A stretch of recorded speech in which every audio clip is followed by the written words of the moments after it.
যুক্তরাষ্ট্র সংবাদ মাধ্যমে জানিয়েছে আহতগুলো বেঁচে আছে। বেসামরিক উদ্দেশ্যে পরমাণবিক কর্মসূচির জন্য ইরাকের $30 বিলিয়ন সহায়তা দেওয়া নিয়ে সংবাদ মাধ্যমে প্রচারিত খবরটি গুজব আনিয়েছে মার্কিন president Donald Trump.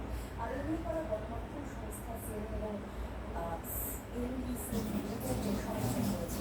Truth social মিডিয়ার বিষয়টি শুক্রবার যেসব পোস্ট করেন সেখানে তিনি বলেন ইরানকে যে কোনো পারমাণবিক সক্ষমতা বাড়াতে অর্থ সহায়তা দেওয়ার মতো অদ্ভুত এবং হাস্যকর পরিকল্পনা নিয়ে কোনো রকম চিন্তা করছে না। এদিকে শীঘ্রই ইরানের সাথে আলোচনায় বসার কথা জানিয়েছেন ট্রাম্প প্রশাসন।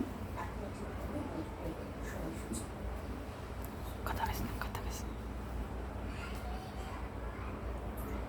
কংগ্রেসের অনুমতি ছাড়াই সামরিক সিদ্ধান্ত নিতে পারবেন মার্কিন প্রেসিডেন্ট ডোনাল্ড ট্রাম্প। এর আগে কংগ্রেসের হস্তক্ষেপ ছাড়াই মার্কিন প্রেসিডেন্ট যেন সামরিক অভিযান চালাতে না পারেন সংক্রান্ত বিল উত্থাপন করা হয়। বিরোধী দল ডেমোক্রেটিক পার্টি এই প্রস্তাব বিরোধিতা করে এবং শুক্রবার ভোটারদের প্রস্তাব বাতিল করে দেয় পার্টির কর্মকর্তারা।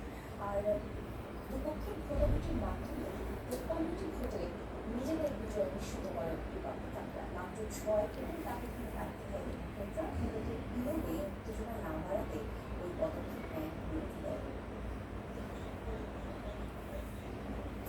ইয়েমেনের হুতি নিয়ন্ত্রিত এলাকাগুলোতে নিজেদের সামরিক শিল্প হস্তান্তর করেছে ইরান, এমন দাবি করেছেন ইয়েমেনের তথ্যমন্ত্রী মোয়াম্মার আল জাবরি।